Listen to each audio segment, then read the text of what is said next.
제5장 가문정신. 대원군과 그의 수족들이 끈질기게 대감을 찍어내려 해도 왕은 그들에게 좀처럼 넘어가지 않았다. 대원군이 왕에게 주상의 애비가 누구인지 헷갈린 게 한두 번이 아닙니다 라고 불만을 말했다는 소문이 늘 끊이지 않게 돌아다닌 것도 그래서였다.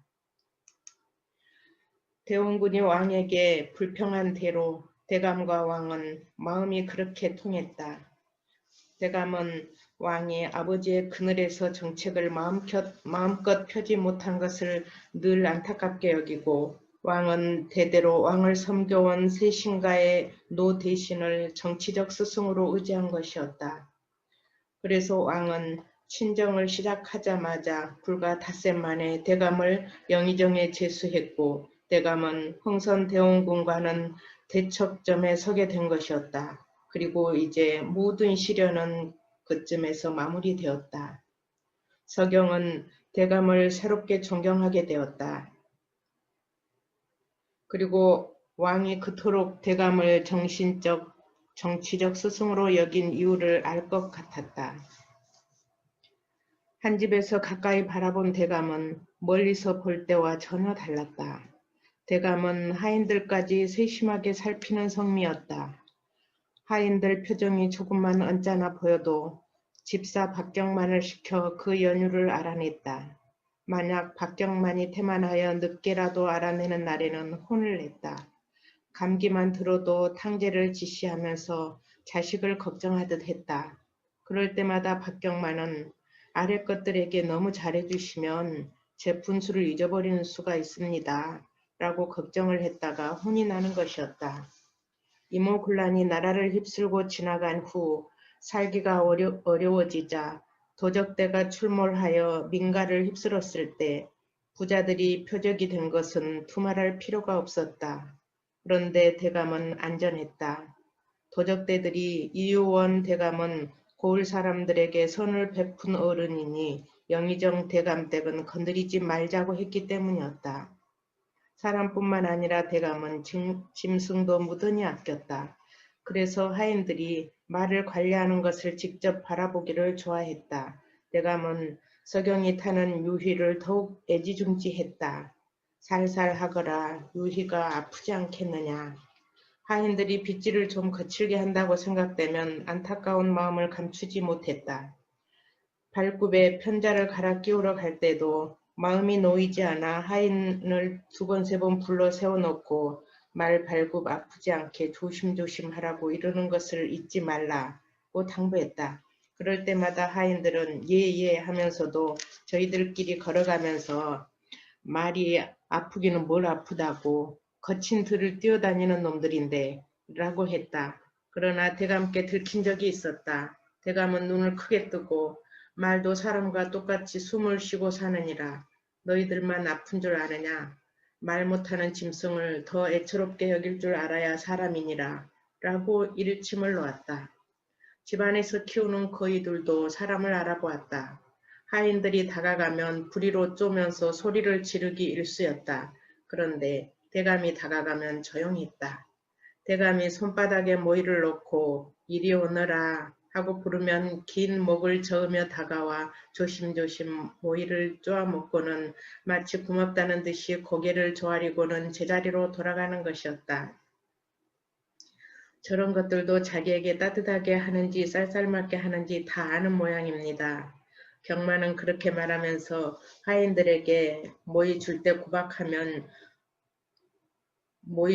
구박하면서 주니까 모이 주고도 대접을 받지 못하는 것이라고 했다. 집안 식구들이 마실 물을 멀리 계곡에서 길어오게 한 것도 처음에는 어떤 하인 때문이라고 박경만이 기뜸을 해주었다. 그 특별한 샘물을 마시면 소경이 눈을 뜬다고 하여 집안에 눈먼 사람이 있는 사람들이나 길어다 마시는 것으로 전해오고 있었다. 눈먼 사람이 있는 사람들이나 길어다 마시는 것으로 전해오고 있었다. 대감은 집 안에 우물을 두고도 멀리 계곡에 있는 그 물을 길어오게 했다. 하인들 가운데 눈이 흐려지는 자가 있다는 것을 안 뒤부터였다.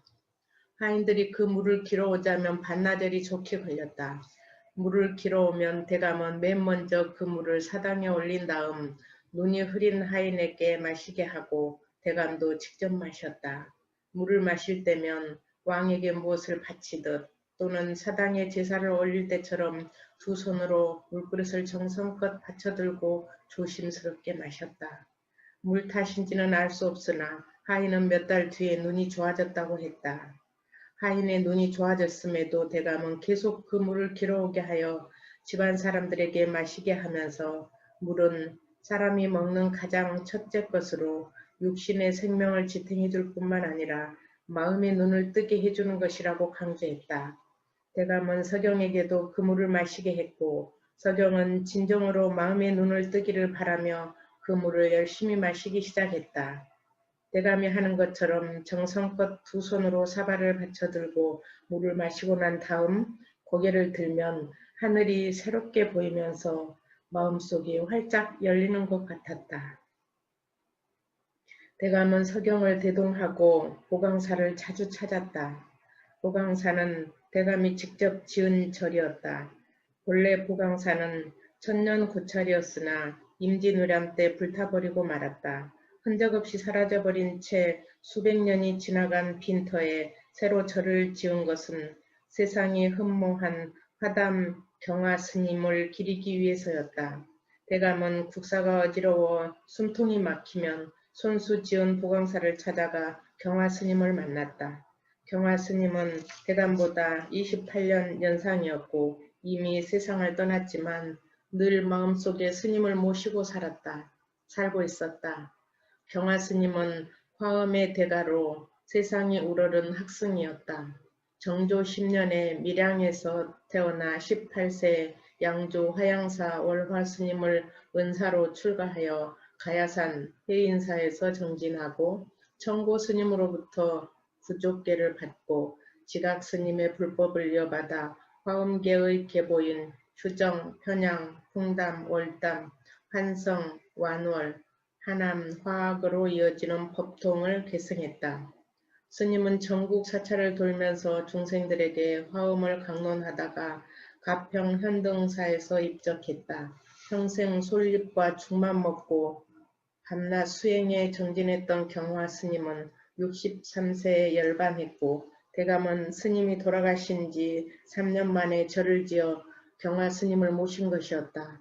대감이 경화 스님을 알게 된 것은 자연스러운 일이었다. 경화 스님은 문장에도 뛰어나 조선의 제일 가는 유생들과 교유하기를 즐겼다. 그들 가운데 이유원과 아버지 이계조가 있었다. 대감은 청년 시절 화양사에서 공부한 적이 있고 화양사는 경화 스님이 출가한 맨 처음 절이었다. 내가 맨 처음 경화 스님을 배웠을 때 스님의 눈매에서 찬바람이 서늘하게 돌았느니라. 대감은 경화 스님의 진영을 바라보며 옛날을 떠올렸다. 그때 대감은 20대 젊은 나이였고 경화 스님은 50대였는데 스님을 만나면 마치 찬물이 전신을 타고 흐르는 것 같은 느낌이 들었다고 했다. 그래서 스님이 별 말씀을 하지 않으시는데도 깊은 땅속에서 찬물이 솟아오르듯 가슴속으로 말씀이 흘러넘쳤다며 그때를 수레했다. 서경이 진영으로만 봐도 싸늘한 냉기가 느껴졌다. 예리한 눈과 가늘게 솟은 콧날과 마르고 갸름한 얼굴에서 준엄함이 흘렀다. 평생 솔잎과 죽만 먹는 규칙을 고수하면서 오로지 불경에만 정진한 흔적일 것이었다. 이 소나무를 보아라. 저희들끼리 원을 그리며 잘 어우러진 것이 얼마나 화해롭고 평화로운 것이냐. 학문의 요체는 중용에 있고 중용의 도리는 전적으로 마음을 화평하게 하고 기운을 조화롭게 하여 천지의 화기를 펴지게 하는 데 있느니라. 옛날 주자는 학문을 하는 데 있어 지극히 노력해야 한다고 이르면서 일신이 중화를 얻게 되면 일신을 살찌게 한다고 했는데 그런 것이 경화 스님의 정신이었느니라. 대감이 말한 대로 절을 지을 때 함께 심었다는 반송은 맥방석처럼 원을 그리며 서로 잘 어우러져 있었다. 경화 스님의 화엄은 서로 잘 어우러져 하나의 원을 그리는 것이었다. 중생의 한 사람마다 꽃을 피워 온 우주를 장엄하게 해야 한다는 것이 화엄의 참 뜻이니라. 하나의 원은 윤회의 진리처럼 시작과 끝이 함께 만나 다시 시작하기를 끝이 없이 한다는 것을 서경도 잘 알고 있었다. 그러나 그뿐이었는데 반송의 어우러짐을 보자 원의 의미가 새로웠다. 아니 그것보다도 큰 소나무는 가지마다 따로따로 솔잎을 피운 것에 반하여 반송의 수십 가지가 저마다 피어 올린 그 작은 잎, 가늘고 뾰족한 솔잎으로 원을 그린 것이 소중한 깨달음을 준 것이었다. 세상 이치가 먼데 있지 않은데 왜 사람들은 먼 곳에서 찾으려고 하는지 모르겠다고 스님이 늘 말씀하셨다. 나는 그 말씀을 나무를 심듯 가슴속에 심었느니라. 스님 열반하시고 그 말씀이 늘 새로워서 그래서 절을 짓고 무슨 나무를 심을까 생각하다가 반송을 심은 것이다. 일찍이 태조께서도 서광사에 소나무를 심지 않았느냐. 서광사는 이성계가 왕이 되기 전에 꾼 꿈을 모학대사가 장차 왕이 될 꿈이라고 해몽하자 왕이 되기를 기원하기 위해 함경도 안변에 세운 절이었다. 이성계가 왕이 되고 나서 서광사는 큰 절이 되었고 태종 때 이성계가 보름 동안 머물면서 소나무와 배나무를 심었는데 그때부터 조선 팔도 소나무 벌목을 금하고 배는 임금에게 진상품이 된 것으로 전해오고 있었다. 대감이 자주 절을 찾는 이유는 한 가지 더 있었다. 절에서 조금 더 오르면 폭포수가 쏟아지는 계곡이 있었다. 대감은 그곳에 정자를 짓고 흐르는 계곡 물소리를 들으면서 시를 짓거나 명상에 잠겼다. 거기에는 지고한 문장가들의 암각이 서로 실력을 겨루는 듯한데 대감이 새겨놓은 암각의 시는 계곡의 맑음을 가슴으로 느끼게 하고도 남았다. 옥빛인 듯 맑은 물은 갓끈을 적실만 하고 청량한 물소리는 세상사 귀를 멀게 하네. 어디를 둘러봐도 하늘 닮은 명산뿐이니 여기에 오면 저절로 분자가 되고 말아라. 서경의 관직 생활은 대감의 전철을 밟아가고 있었다. 그는 과거 급제를 하고 예문관 검열을 거쳐 홍문록에 추천되어 정육품, 홍문관 수찬, 중추검열, 전원을 역임한 다음 승정원 승지 대리가 되었다. 첫 번째 푯을 정구품 예문관 검열에서 세 단계를 건너뛰어 정육품으로 승진했고 다시 세 단계를 건너뛰어 정삼품 승정원 관리가 된 것이었다. 그런 과정은 이유원 대감과 흡사했다. 대감 또한 정시 문과에 급제한 후 정구품 예문관 검열과 규장각 대교를 거쳐 정육품이나 정오품을 선임하는 동지사 서장관으로 임명되었다. 서장관을 다녀와서는 종이품 의주부윤에 이어 함경도 관찰사에 임명되었다. 대감이 함경도 관찰사가 되었을 때는 33세였고 서경은 34세에 승정원 관리가 되었으므로 두 사람은 품계에 따른 나이도 비슷했다. 그것은 또한 백사 이향복이 거친 길이기도 했다. 벼슬 시작은 나를 닮았지만 너는 백사 할아버지처럼 홍문록의 권점, 비밀투표까지 거쳤으니 나보다 한 수 위니라. 천부당 만부당하신 말씀입니다. 대감은 아들이 승정원 관리가 되자 기쁨을 감추지 못해 아낌없이 칭찬을 했다. 대감이 아들을 칭찬한 것은 당연했다. 대감 말대로 서경은 두 번의 권점을 거쳐야 했고 그것은 조선 사대부들에게 선망의 대상이었다. 또한 명문가의 상징이었으므로 가문의 영광이었다. 나라의 학문기관인 예문관과 홍문관의 관리는 가장 신중하고 엄격하게 권점제를 통해 관리를 선발했다. 예문관은 춘추관 서관을 겸임하면서 역사를 기록하고 왕의 말과 명령을 찬술하는 중요한 학술기관이었다. 예문간의 직제는 정일품, 영사를 비롯해 정이품에서 정구품까지 품계별로 대제학, 제학, 직제학, 응교, 본교, 대교, 검열 등 8명으로 구성되어 있고 이들은 한림이라는 칭호와 더불어 존경을 받는 탓에 자부심 하나만으로도 바랄 게 없었다. 홍문관은 사헌부, 사관원과 함께 언론 3사로 그 위상을 자랑하면서 부제학, 수찬, 부수찬, 교리 등 관리들이 옥처럼 귀한 존재라는 의미로 옥당이라고 불렀다. 또 맑고 청렴 결백한 곳이라 하여 청년각이라고도 했다. 홍문관 관리는 그만큼 청렴해야 하고 가문에 일체의 허점이 없어야 했다. 또 홍문관 관리는 왕에게 강론하는 경연관을 겸한 탓에 왕이 내리는 교서를 쓸만한 문장력이 있어야 하고 경서를 강론할 만한 학문과 소양을 갖추어야 했다. 먼저 과거 급제자들 가운데 훌륭한 가문 출신들을 15명 정도 가려 뽑은 다음 2차례에 걸쳐 권점을 시행했다.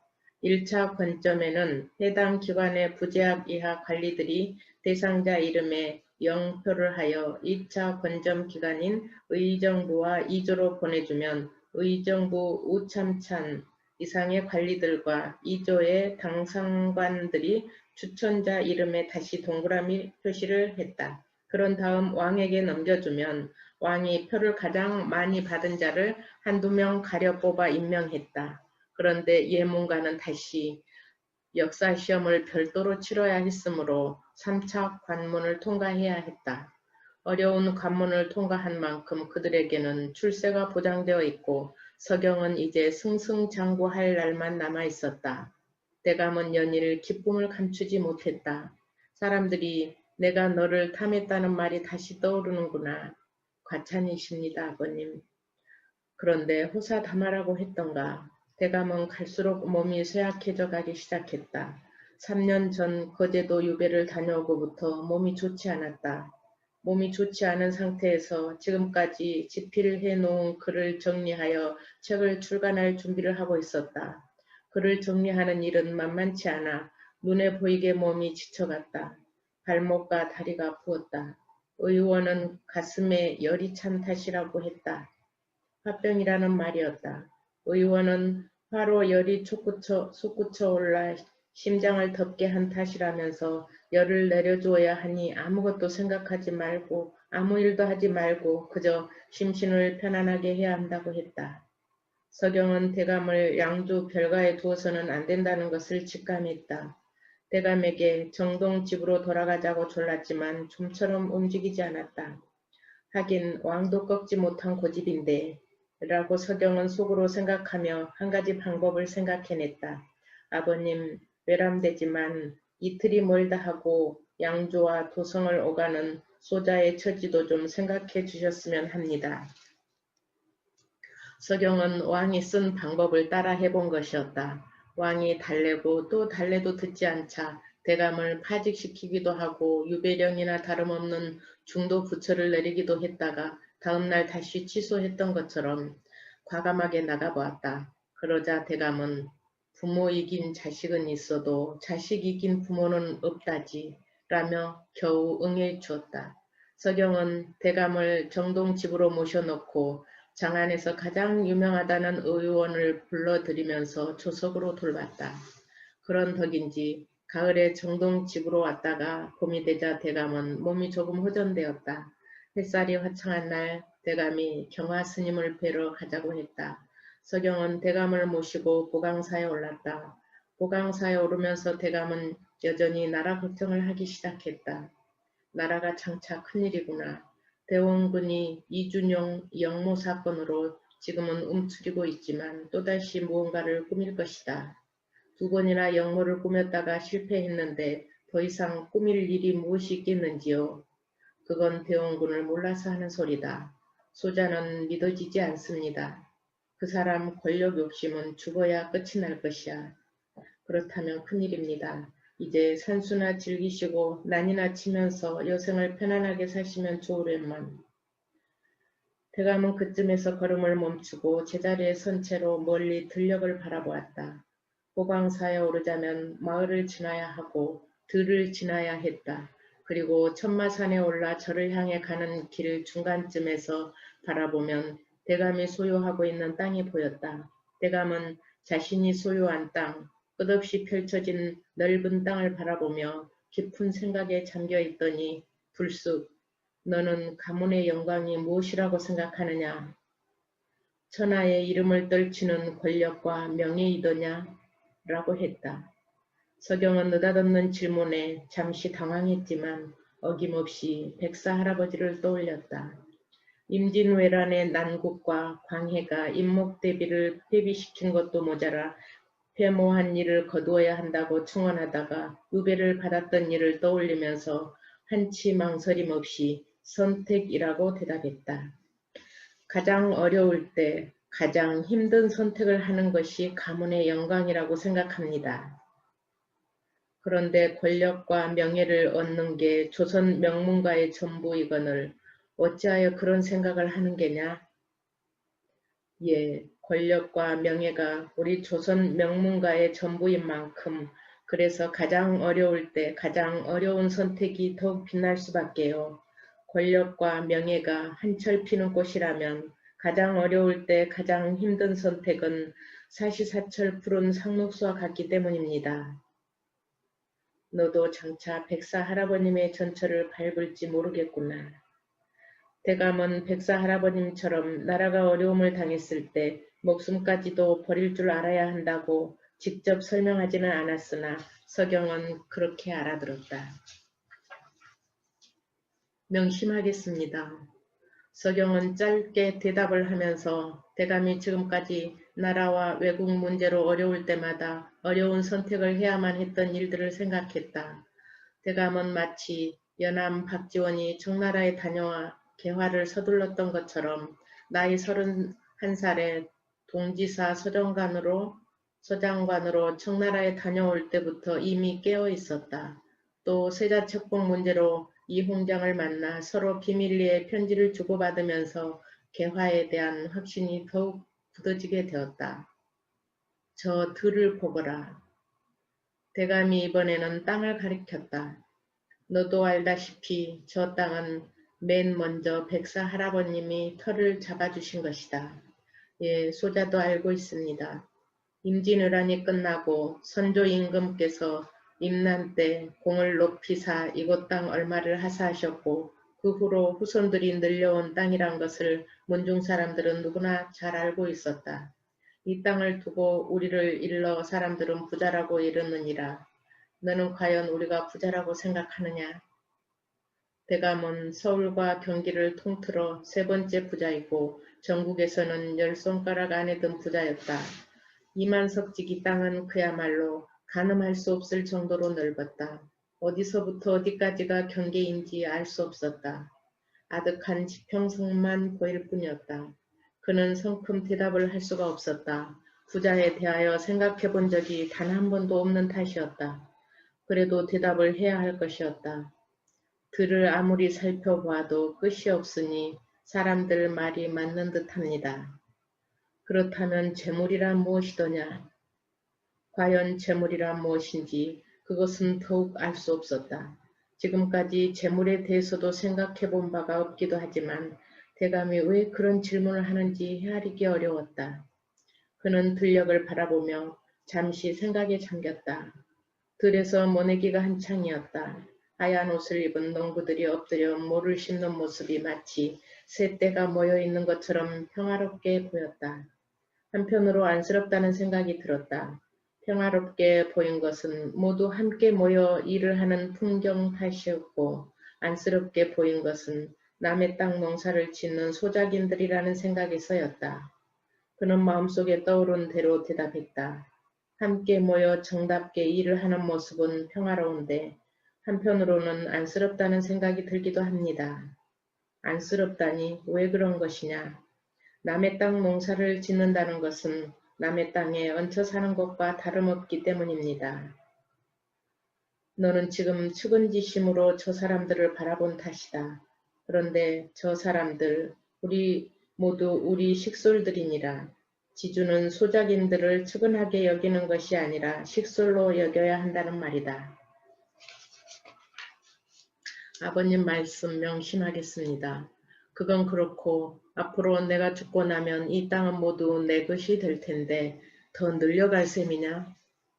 대감은 갈수록 어려운 질문을 하고 그는 이번에도 대답하지 못했다. 그런 질문에 대답을 한다는 것 자체가 감당할 수 없는 일이었다.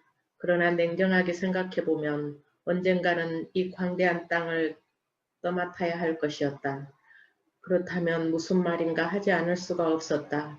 대답 대신 질문을 했다.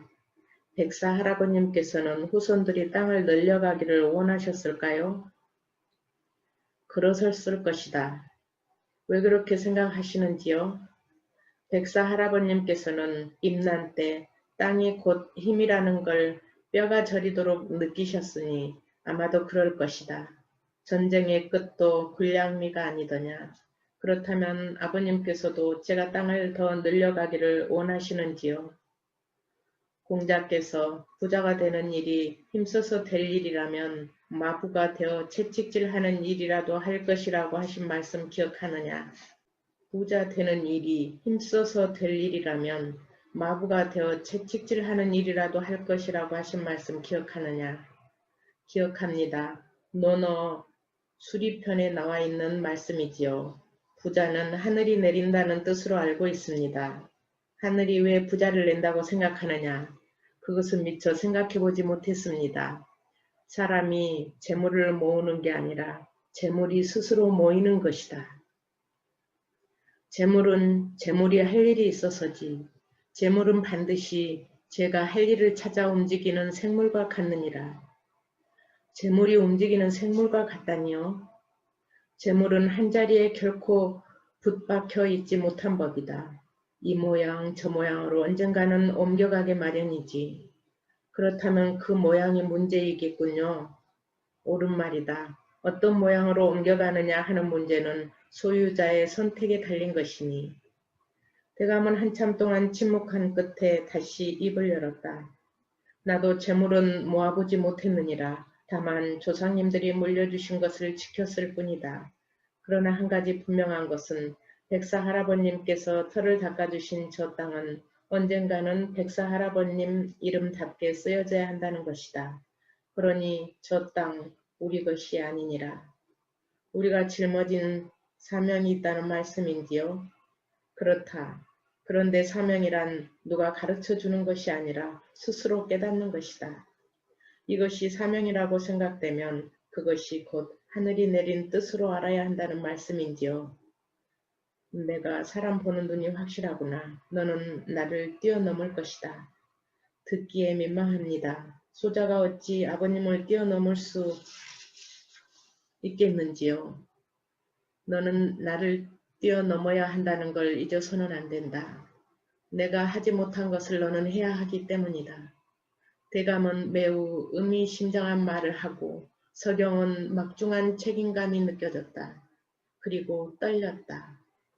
앞으로 물려받아야 할 거대한 재물은 장차 자신의 선택에 따라 어떤 모양으로 움직인다는 것이 두려운 탓이었다. 5장은 여기에서 마무리하고요. 다음에 6장 변화는 다음에 있겠습니다. 귀한 말씀 잘 경청해 주셔서 감사합니다.